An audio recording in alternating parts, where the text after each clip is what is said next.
Hey guys, Gaming Cube here today, and today I will be reviewing the YJ MGC Elite. Let's get into it. So, in this review, we're just going to be starting off with some general info about it. We're going to be talking about the price, which is $22.99 from thecubicle.com and speedcubeshop.com. So, yeah, that's pretty cheap for a cube with all the features that this has, which I'm going to talk about in a moment. So this cube is 55.5 millimeters in size, which is my preferred size for a 3x3 because it feels nice enough to where I can hold it in my hands comfortably, but also not small enough to where it actually hurts to turn because I keep smacking my fingers against the layers. So let's get into some of the customizability features. So first of all, we have the magnets, which is probably the biggest customizability feature here. So as you can see, there's these magnet capsules with little arrows on them. Don't know how well they're showing up on camera, but it's right there. And yeah, when it's facing outwards, that means it's on strong. So I have all of my magnets on strong right now because that's just my preferred setting. I really like it. It works really well for me.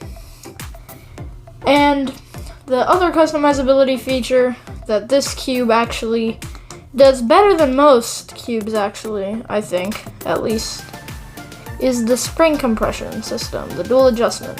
So obviously we have a normal screw, but then we have this little piece in the middle with these tabs on it. These you're meant to turn so you can put it on the spring compression setting you would like. This has 6 settings, but there's also a clear numbering system and you can do this by hand. So that's on setting 6, back to setting 1, 2, 3, 4. I like to keep mine on 4 because it balances stability and corner cutting pretty well for me. Speaking of corner cutting, this cube cuts pretty generously with not much effort. And the corner cutting feels pretty nice too. It has a bit of a snap to it, but it's not too bad. It can't really cut right about there. This is about its limit, right about here. As you can see, it kind of struggles to cut. Then reverse is about line to line, like you would expect. But anyway, on to the actual turning. So this cube is pretty fast, but it's really controllable at the same time, even though it's very fast. And the M slices feel really nice. I don't know what it is about the M slices on this cube, but they just feel really good. So just quickly, we're going to do a sound test.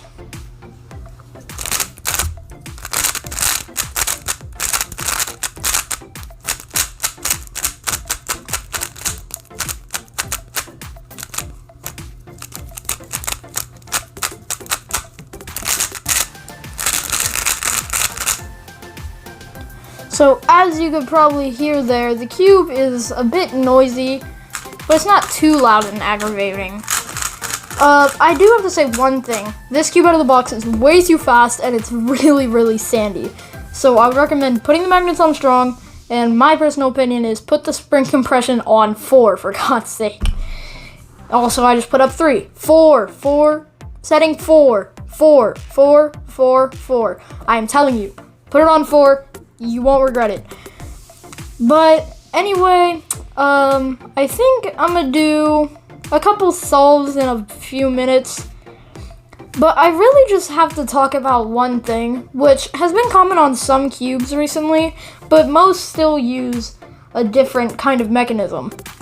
So as you can see, this cube definitely does not have squared off corners, as you can definitely see there. They are round, very round. So if I take out an edge piece, let's just look at the mechanism. It looks fairly similar to the MGC3 maybe a little less bulky and big and really blocky. So a little less of that, but still looks relatively similar. Plus it's not fully primary. Corners, however, are actually primary, and they have a similar mech to the MGC3 where there was these little dots on the end to prevent the corners from twisting, which really works on this cube because I have literally not had a single corner twist. I think it popped once on me when I was still experimenting with all the tensions. And there is one little thing that I need to talk about with this cube that I don't quite like. I mean, I can get over it, it's just a slight annoyance. It has this quite noticeable clicky noise from the magnets. I mean, it's not that big of a deal, but it's definitely there. But when you're turning fast, you're not going to hear it. All you're going to hear is that crispy sound from the actual cube turning. Oh yeah, the shades. So the shades are really nice, bright fluorescent colors, especially when it comes to the red, which is almost showing up pinkish on camera because the lighting in here is garbage. Sorry right now because I'm using unnatural light for my video, which I usually don't, but it's late at night and I really wanted to get this filmed. But for some reason the yellow is also showing up really darkish and almost Diane stickerless-ish. Everything else looks pretty similar to how they do in real life. Just imagine this yellow is a bit brighter. Everything else looks quite awesome though, gotta admit. So I think I'm gonna just do a couple of solves just to really demonstrate how good this cube really is. So I'm probably gonna play like a montage of like 4 or 5 solves, maybe only 3. I think I'm only gonna do 3 solves.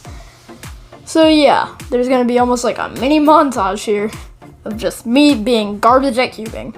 So enjoy the trash cubing skills. And before I go, I want to say that I absolutely love this cube. It is my main over the GAN XS. I'm literally, everyone's gonna unsubscribe now, but I like it over the $60 GAN XS, and this cube is only $22.99. And also the logo faded off after like 2 minutes. So yeah, don't expect that logo to stay on for very long. So that's all I have for you guys today. So just enjoy this clip of me being terrible at cubing. Peace out.